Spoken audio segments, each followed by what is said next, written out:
estoy, voy a compartirles mi pantalla. Hoy vamos a trabajar el tema interesante que ya empezaron a trabajar en la jornada de la mañana con Marixa, ¿cierto? Y es toda la parte de gestión escolar. Entonces, cómo la gestión escolar también nos contribuye a este proceso de formación de inclusión, ¿cierto? Recordamos nuestras normas, ¿cierto? De participación. Ahí ya están viendo mi pantalla, ¿me confirman, por favor?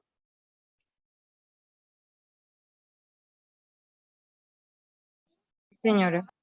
Listo. Sí, señora. Bueno, entonces recordemos levantar la manito en el chat, ¿cierto? Y con mucho gusto pues concedemos la palabra para todas sus importantes opiniones, experiencias que tengan con respecto al tema que vamos a trabajar hoy, ¿vale? No olviden por favor no rayar la pantalla porque si no pues dificultamos la visión de las demás personas. El tema que vamos a trabajar hoy está relacionado con la gestión escolar, la contextualización, legislación y conceptualización. En la mañana con Mari trabajaron un poco la parte de legislación, de dónde surge la gestión escolar, por qué este término, ¿cierto? Y por qué es tan importante dentro de nuestros contextos educativos con el objetivo pues de transformar nuestros imaginarios y que todos, docentes, rectores, coordinadores, personas de servicios generales, de vigilancia, ¿cierto? Empiecen a valorar y a respetar la diferencia que está no solo alrededor de la discapacidad, sino de todas las personas que convivimos en los contextos educativos y en nuestras escuelas.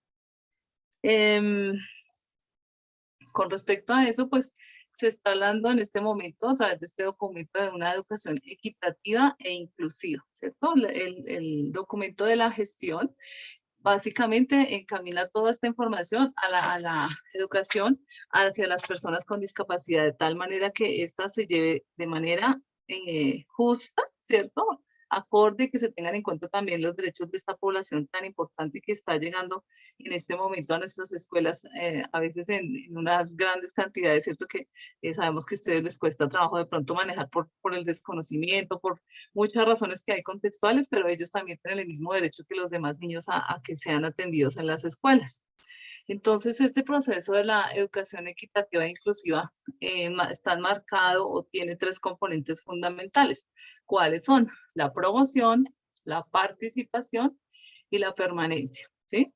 Cuando yo hablo de esta promoción, estoy hablando de que yo debo promover el acceso al sistema educativo y debo ofertar, ¿cierto? Que yo puedo ofrecer mi educación, ya sea a nivel de preescolar, de básica primaria, de bachillerato, inclusive a nivel profesional, ¿cierto? Que tengo mi oferta educativa y que dentro de mi oferta educativa también tienen cabida todas estas personas, ¿cierto? Que están en condiciones diferentes, ya sea de movilidad, sensoriales, ¿cierto? Que no pueden ver, no pueden escuchar o tienen algún tipo de aditamento o a nivel cognitivo que tienen algún tipo de dificultad para la comprensión, un autismo, ¿cierto? O discapacidades a nivel físico, que también promover el acceso, esta palabra en acceso es clave, no solo que reciban el niño en la institución, sino que la institución también esté preparada para recibir a ese niño. Entonces, si yo recibo un niño en condición de discapacidad física, ¿cierto? Y él es usuario de silla de ruedas, pues la institución debería garantizar el acceso del niño, por ejemplo,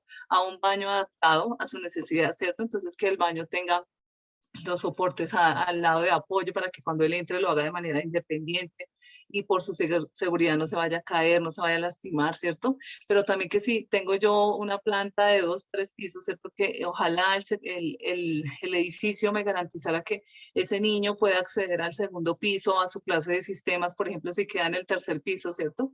Pero digamos, es complejo en la medida que nuestras instituciones educativas, muchas, han sido construidas desde hace mucho tiempo, ¿sí? Entonces, el decreto 1421 del 2017, estamos hablando de 5 años, 17, y más o menos 5 o 6 años que está en funcionamiento. Entonces, las escuelas en las que estamos no llevan 5 años, llevan más de 5, 15, 20 años, ¿cierto? Y en ese momento no se concebía la inclusión como tal. Entonces, tampoco se pensó que estos niños pudieran acceder al sistema educativo, entonces tampoco se hicieron rampas, no se hicieron pasamanos, ¿cierto? Entonces, no tienen la infraestructura y desde ahí ya empiezan a tener barreras para nuestros estudiantes, ¿sí? Sin embargo, esto no los exime para que los niños no puedan asistir a las clases, no puedan participar de ellas, ¿cierto? La participación, que es nuestro segundo elemento de esta educación equitativa e inclusiva, requiere y lucha, ¿cierto?, para que se protejan el derecho a la educación de todos nuestros niños, ¿sí? Esto incluye no solo a los que tienen discapacidad, sino a todos los niños que lleguen a nuestras escuelas. Entonces tenemos, por ejemplo, ahorita el fenómeno de los niños migrantes, los niños indígenas, los que están desplazados por la violencia, los mismos niños con discapacidad, ¿cierto? Que así ellos tengan la discapacidad, como les decía antes, ellos tienen todo el derecho a la educación, a permanecer en el sistema educativo, a que brindemos una educación sobre todo de calidad, ¿cierto? Para nuestros niños y niñas que llegan a las instituciones. Además de eso, el componente de permanencia debe garantizar también que todos nuestros niños y niñas, adolescentes, jóvenes, ¿cierto?, tengan una educación de calidad, ¿sí? No es solo que yo tengo a mi niño en la clase y lo tengo por tenerlo, ¿cierto?, sino que yo también debo estar formado, debo tener en cuenta herramientas para poder trabajar y brindarle una educación de calidad como se la merece él y todos los niños que asisten a mi aula, ¿cierto? En ese orden de ideas y trabajando aquí con esta imagen del país de colores, ¿cierto? Entonces acá vemos niños campesinos, vemos niños indígenas, vemos niños de raza negra, afro, ¿cierto? Podemos decir que este niño podría tener una discapacidad cognitiva, ¿cierto? Tenemos otro tipo de diferentes culturas, faltarían los migrantes, ¿cierto? Los niños ciegos con discapacidad auditiva, todos ellos nos forman lo que dice esta diapositiva, que es muy cierto, es un país de colores, ¿cierto? Tenemos un país donde hablar de diversidad implica identificar que cada uno de estos niños es diferente. El niño indígena como el niño campesino, ¿cierto? Pero que todos tienen los mismos derechos. Es importante también que cuando hablemos de diversidad valoremos esta diferencia, ¿sí? Es lo que les hemos intentado decir, que todos estos niños, en la medida de sus posibilidades, siempre tienen algo que aportar al proceso educativo, a sus compañeros, a los mismos profesores, ¿cierto? Como desde estos días que hemos estado hablando, ustedes mismos han expresado cómo los chicos terminan también enseñándole a uno muchas cosas que uno de pronto ignoraba, ¿cierto? O que ellos desde su vivencia, ya sea cultural, o por el ambiente donde se encuentran. Entonces les ha tocado enfrentarse a una serie de situaciones que los ha llevado a que tengan otro tipo de visión del mundo, ¿cierto? Entonces eso también nos tiene que mover a nosotros como maestros para que valoremos todos esos aprendizajes, todos esos recorridos, que así este niño tenga 8, 9, 10 años, él ya tiene una historia. Y esa historia muchas veces no es la historia rosa o de las películas bonitas que vemos, ¿cierto? Sino que ellos vienen con rodeados de violencia, de maltrato, abuso, ¿cierto? Otros que pues corren con la suerte de tener familias que los protegen, los cuidan, los apoyan y tienen otra historia, ¿cierto? Y muy seguramente su proyecto de vida girará en torno a otras cosas, pero todos somos diferentes. Por eso es que respetar la diferencia, ¿sí? Si este chico indígena, su cultura y todo, no le ha permitido, por ejemplo, lo que hablábamos ayer con las profes, que era que no aprendió a leer y a escribir, ¿cierto? Si nosotros respetáramos esa diferencia y tratáramos de ayudar en eso que él le presenta dificultades y no fuéramos una piedra más en su camino, ¿cierto? Como de pronto le pasó a este muchacho que comentaban ayer los profes, pues este niño tendría otro proyecto de vida, ¿cierto? Otro futuro, otra visión del mundo, otras capacidades muy seguramente, ¿cierto? Que no solo, la vida solamente será la que se encargue de demostrarle el nuevo camino que le va a tocar recorrer en su proyecto de vida. Otra palabra clave en diversidad es las étnicas, ¿cierto? Entonces en nuestro país en este momento pues están llegando muchas culturas, ¿cierto? Por las mismas condiciones sociopolíticas, culturales en las que estamos atravesando. Entonces, muchos niños del campo han tenido que emigrar a la ciudad, ¿cierto? Han tenido que emigrar a otras veredas, a otros lugares en que muchas veces son desarraigados, ¿cierto? Porque les toca por la situación actual y no quieren hacerlo. Ellos aman su campo, por ejemplo, el niño campesino, pero si están amenazados, si hay violencia alrededor, pues la familia tiene que salir porque hay que proteger la vida, ¿cierto? Entonces, entender, por ejemplo, que ellos, hay una historia muy particular de unos en Vera que estaban acá en un colegio y ellos, por ejemplo, un momento de contemplarse, consentirse como familia, ellos se sientan, la mamá se sienta y tiene los piojos que tiene en su cabeza. Dice uno, uy, pero eso es terrible, eso, ¿cómo así? No se asocia, ¿sí? No haga eso delante de todo el mundo, que todo el mundo se está dando cuenta que su niño tiene piojos o lo que sea, pero eso para ellos en su contexto es una forma de afecto, ¿sí? Entonces debemos entender las etnias, las culturas que rodean ese niño, ¿cierto? Y respetarlos, más que ir a cambiarlos a ellos o querer que ellos se parezcan a nosotros, ¿cierto? Es respetar sus diferencias, lo mismo las culturas de La Guajira, ¿cierto? La misma de ustedes de Montería, ustedes manejan unas costumbres de pronto muy diferentes a las que manejamos acá en Bogotá. Y no por el hecho de que seamos diferentes, yo voy a ir a romper esas barreras o a intentar cambiarlo o a transformarlo a mi realidad, porque cada uno tiene una vida, una cultura y un camino que seguir. Otra barrera súper clave también es la económica, ¿no? Entonces, esto pues lo estamos viendo claramente aquí en nuestra capacitación, que existe diversidad en la medida en que las posibilidades que tiene una persona adinerada no son las mismas que tiene, por ejemplo, una persona de estrato 1 o 2. ¿Cierto? Entonces, la de estrato 6, 5, muy seguramente pues no van a pagar colegios, no van a meter a sus hijos en colegios oficiales por varios mitos, por varias concepciones que tienen, ¿cierto? Pero en algunos lugares de nuestro país, los chicos, la única opción que tienen es la escuela rural, por ejemplo. Entonces tienen hasta quinto de primaria. Para eso, para estos chicos, la escuela es todo. ¿Sí? Entonces, si la escuela, que es la que se supone que va a salvar a estos niños, o es la concepción que tienen los niños frente a la ayuda, a la capacitación, la formación, el contacto con otros niños, ¿cierto? No les brinda una educación de calidad, no los acoge, no les permite conocerlos a ellos mismos como personas, pues no hay diversidad, ¿cierto? No hay diversidad en la medida que yo estoy ignorando esa gran brecha que hay entre los sectores económicos en los diferentes municipios, departamentos y ciudades, que eso pues no tenemos que explicarlo mucho porque todos lo vimos a diario, ¿cierto? Entre esa pues está relacionada a la clase social, ¿cierto? Si yo también soy de clase alta y clase baja, pues debo también respetar esa diversidad, ¿cierto? No burlarme, hacerle bullying a la persona que no tiene recursos, ¿cierto? Al niño que le falta un cuaderno, que no tiene un lápiz, ¿cierto? Entonces es importante que tengamos en cuenta esas diferencias también. Las diferencias de género pues son claves también en este momento, ¿cierto?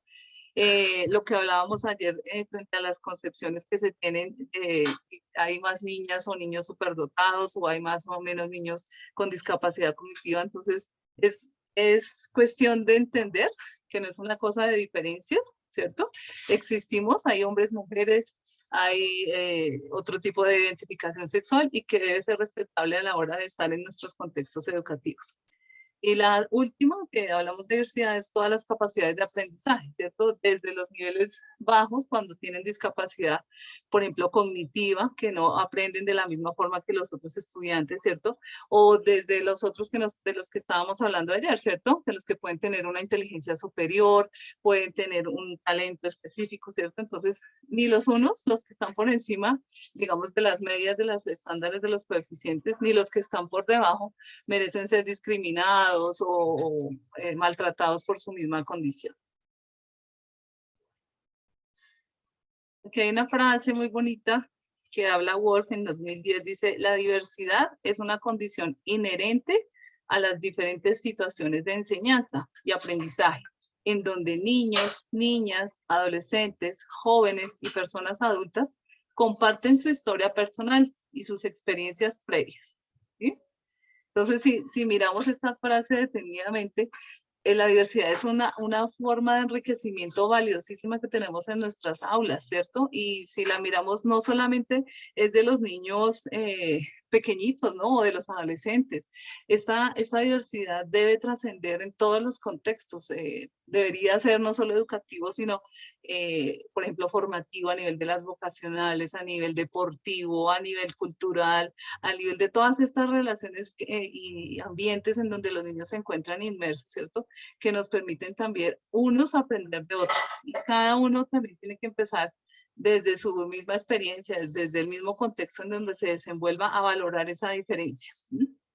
ese momento que tenemos, que a veces, muchas veces no, por lo que hablábamos ayer, ¿no? No lo aprovechamos, estamos pensando en otras cosas, estamos ocupados en los contenidos, ¿cierto? Entonces, muchas veces no nos permite mirar más allá, pues ahí nos estamos perdiendo de una información valiosísima y enriquecedora de formación y de aportes de los unos a los otros. Frente a toda esta agenda de gestión y ¿qué? De participación, se ha generado unos objetivos de la política educativa que es a nivel nacional con el Plan de Desarrollo 2018-2022. Luego aquí a la profe Olga, que tiene la manito levantada. No sé si quieres hacer alguna intervención, profe Olga. Olga Lucía. Profe Olga.